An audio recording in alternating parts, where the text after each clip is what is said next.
पाकिस्तान कैसे बना इतना ताकतवर देश जो बार बार भारत जैसे इतने ताकतवर देश से भी उलझता रहता है।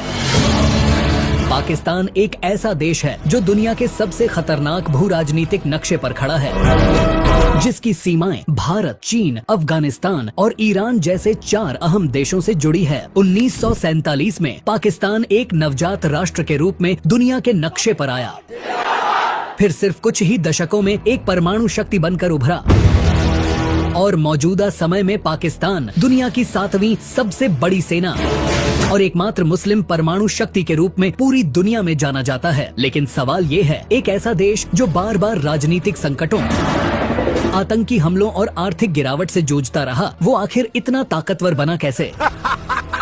पाकिस्तान कैसे बना इतना ताकतवर देश? पार्ट 1, पाकिस्तान की ताकत की जड़ें कहाँ हैं? 1947 में पाकिस्तान का जन्म एक ऐसे देश के रूप में हुआ जिसके पास न कोई मजबूत सेना थी, न हथियार, न उद्योग, न संसाधन। लेकिन पड़ोसी देश भारत से तनाव ने उसे शुरू से ही रक्षा पर केंद्रित राष्ट्र बना दिया। पहले दिन से ही पाकिस्तान ने अपने बजट का बड़ा हिस्सा सेना पर खर्च करने के लिए तय किया और 1950 के दशक में उसने अमेरिका से सैन्य गठजोड़ किया। सियाटो और सेंटो जैसी संधियों के जरिए पाकिस्तान को अमेरिका से आधुनिक हथियार और ट्रेनिंग मिलने लगी। वहीं भारत के साथ हुए 1948, 1965 और 1971 के युद्धों के अनुभव ने पाकिस्तान की फौज को दुनिया की सबसे अनुभवी सेनाओं में शामिल कर दिया। पार्ट 2, सेना का बढ़ता दबदबा। पाकिस्तान की असली ताकत उसकी फौज है और यही कारण है कि पाकिस्तान में अब तक 3 बार सैन्य तख्ता पलट हुआ है। जनरल अयूब खान, जनरल जियाउल हक और जनरल परवेज मुशर्रफ, इन तीनों ने पाकिस्तान को सीधे सैन्य शासन के दौर में झोंक दिया था। लेकिन यही दौर पाकिस्तान के लिए डिफेंस इंफ्रास्ट्रक्चर की असली नींव बना। फौज ने न सिर्फ देश की सत्ता संभाली बल्कि अर्थव्यवस्था, उद्योग और विदेश नीति पर भी पकड़ बना ली। आज भी पाकिस्तान का सबसे शक्तिशाली संस्थान पाकिस्तान आर्मी ही है, जो राजनीति से लेकर मीडिया तक हर जगह अपनी पकड़ रखता है। पार्ट 3, पाकिस्तान का परमाणु ताकत बनने की कहानी। 1971 में बांग्लादेश के अलग हो जाने के बाद पाकिस्तान को भारी झटका लगा, लेकिन इसी हार ने उसे एक खतरनाक संकल्प दिया, कभी किसी से दबेंगे नहीं। 1974 में जब भारत ने पहला परमाणु परीक्षण किया तो पाकिस्तान के उस समय के प्रधानमंत्री जुल्फिकार अली भुट्टो ने कहा था, हम घास खाएंगे मगर अपना एटम बम जरूर बनाएंगे। और फिर शुरू हुआ पाकिस्तान का गुप्त परमाणु मिशन। डॉक्टर अब्दुल कदीर खान के नेतृत्व में पाकिस्तान ने यूरोप से यूरेनियम एनरिचमेंट टेक्नोलॉजी चुराई और 1998 में चागाई हिल्स में अपना पहला परमाणु परीक्षण सफलतापूर्ण किया, जिससे दुनिया दंग रह गई, क्योंकि अब इस्लामी दुनिया में पहली बार कोई मुस्लिम देश न्यूक्लियर पावर बन चुका था। पार्ट 4, पाकिस्तान की मिसाइल ताकत। पाकिस्तान के पास आज 100 से ज्यादा परमाणु वॉरहेड्स मौजूद हैं। उसकी मिसाइल रेंज 300 किलोमीटर से लेकर 2750 किलोमीटर तक की है, जिसमें शाहीन सीरीज लंबी दूरी की बैलिस्टिक मिसाइलें जो भारत के किसी भी हिस्से को निशाना बना सकती हैं। गौरी मिसाइल जो 1500 किलोमीटर की मार क्षमता रखता है। नासर मिसाइल एक छोटी दूरी की टैक्टिकल मिसाइल है जो युद्ध के मैदान में इस्तेमाल होती है। इसके अलावा बाबर क्रूज मिसाइल, जिसे जमीन और समुद्र दोनों से छोड़ी जा सकती है। इन मिसाइलों की रेंज इतनी है जिसके दम पर पाकिस्तान अपने पड़ोसी देशों को रणनीतिक दबाव में रख सकता है। पार्ट 5, पाकिस्तान की एयरफोर्स कितनी ताकतवर है। पाकिस्तान एयरफोर्स यानी PAF दुनिया की सबसे तेजी से विकसित होती हुई एयरफोर्स में से एक मानी जाती है। इसके पास करीब 1300 एयरक्राफ्ट हैं, जिनमें शामिल हैं JF-17 थंडर, जो पाकिस्तान और चीन द्वारा संयुक्त रूप से बनाया गया हल्का लेकिन खतरनाक लड़ाकू विमान है। F-16 फाइटिंग फाल्कन अमेरिकी तकनीक का प्रतीक जो पाकिस्तान की हवाई शक्ति की रीढ़ है। मिराज 3 और मिराज 5 फ्रांस से मिले पुराने लेकिन मॉडिफाइड जेट। पाकिस्तान अपने JF-17 ब्लॉक 3 को अब 4.5 जनरेशन फाइटर के तौर पर प्रमोट कर रहा है, जिसमें AESA रेडार और आधुनिक वेपन सिस्टम शामिल है। पार्ट 6, पाकिस्तान की नौसेना और रणनीतिक साझेदारी। पाकिस्तान नौसेना की रीढ़ है उसका ग्वादर पोर्ट, जो चीन के बेल्ट एंड रोड प्रोजेक्ट का अहम हिस्सा है। चीन ने पाकिस्तान को आधुनिक फ्रिगेट्स, सबमरीन और मिसाइल सिस्टम दिए हैं। इस साझेदारी की वजह से पाकिस्तान हिंद महासागर में अपनी उपस्थिति बढ़ा रहा है और भविष्य में पाकिस्तान अपनी नौसेना में टाइप 039 सबमरीन और लॉन्ग रेंज मैरीटाइम ड्रोन जोड़ने की तैयारी में है, जिसकी बदौलत पाकिस्तान हर मुश्किल समय से निपटने के लिए तैयार है। पार्ट 7, पाकिस्तान की चीन से दोस्ती और अमेरिका से दूरी। चीन और पाकिस्तान का रिश्ता आज आयरन ब्रदरहुड कहलाता है। चीन ने पाकिस्तान को टेक्नोलॉजी, हथियार, इंफ्रास्ट्रक्चर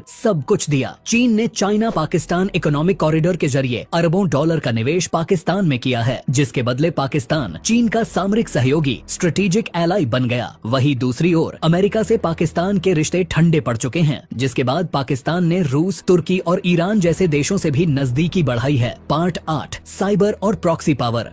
पाकिस्तान सिर्फ बंदूकों तक सीमित नहीं है, उसने पिछले 1 दशक में साइबर वॉरफेयर और प्रॉक्सी ऑपरेशंस में भी महारत हासिल कर ली है। ISI पाकिस्तान की खुफिया एजेंसी दुनिया की सबसे असरदार एजेंसियों में गिनी जाती है, जिसने अफगानिस्तान, कश्मीर और पश्चिम एशिया में कई प्रॉक्सी नेटवर्क खड़े किए हैं। पाकिस्तान को बिना सीधे युद्ध लड़े अपने दुश्मनों पर दबाव बनाने की ताकत देता है। पार्ट 9, आर्थिक चुनौतियों के बावजूद ताकत क्यों बरकरार। पाकिस्तान की अर्थव्यवस्था अक्सर संकट में रहती है। IMF के कर्ज, महंगाई, बेरोजगारी, ये सब हकीकत हैं। लेकिन हैरानी की बात ये है कि हर साल पाकिस्तान अपने GDP का लगभग 3.8% से ज्यादा रक्षा पर खर्च करता है, क्योंकि सेना को पाकिस्तान में सिर्फ डिफेंस ही नहीं बल्कि नेशनल आइडेंटिटी माना जाता है। जब भी देश में राजनीतिक अस्थिरता होती है, सेना को राष्ट्र रक्षक के रूप में देखा जाता है। पार्ट 10, पाकिस्तान की मौजूदा स्थिति। 2025 तक पाकिस्तान के पास 6.5 lakh active soldiers, 5 lakh reserve troops, 3,500 से अधिक मिलिट्री टैंक, 170 से अधिक न्यूक्लियर वॉरहेड्स, 400 से अधिक कॉम्बैट एयरक्राफ्ट, 8 सबमरीन्स और 20 से अधिक वॉरशिप्स मौजूद हैं। इसके अलावा पाकिस्तान अपने मिसाइल कमांड, स्पेस प्रोग्राम और ड्रोन प्रोजेक्ट्स पर तेजी से काम कर रहा है। 2024 में पाकिस्तान ने अपने शाहपर द्वितीय और बुर्रक ड्रोन का उन्नत संस्करण पेश किया, जो निगरानी और हमले दोनों में सक्षम है। इस वीडियो का अंतिम अध्याय, क्या होगा पाकिस्तान का भविष्य। आज पाकिस्तान एक विरोधाभास है। एक तरफ आर्थिक संकट, दूसरी तरफ परमाणु मिसाइलें, एक तरफ आंतरिक अस्थिरता, दूसरी तरफ सैन्य शक्ति का चरम प्रदर्शन। लेकिन इसमें कोई शक नहीं कि पाकिस्तान ने अपनी सीमित संसाधनों के बावजूद दुनिया को दिखा दिया है कि रणनीति, लोकेशन और जिद से क्या हासिल किया जा सकता है। तो अब सवाल यह उठता है, क्या आने वाले वर्षों में पाकिस्तान अपनी इस ताकत का इस्तेमाल क्षेत्रीय स्थिरता के लिए करेगा, या फिर यह ताकत एक दिन दुनिया के लिए खतरा बन जाएगी। पाकिस्तान एक ऐसा देश है जो दुनिया के सबसे खतरनाक भू राजनीतिक नक्शे पर खड़ा है, जहाँ हर बंदूक के पीछे एक कहानी है और हर मिसाइल के पीछे एक संदेश कि कमजोर होना अब हमारी पहचान नहीं। अब सवाल आपसे, क्या पाकिस्तान साल 2050 तक भारत से अधिक ताकतवर देश बन पाएगा, या फिर सिर्फ ये पाकिस्तान के लिए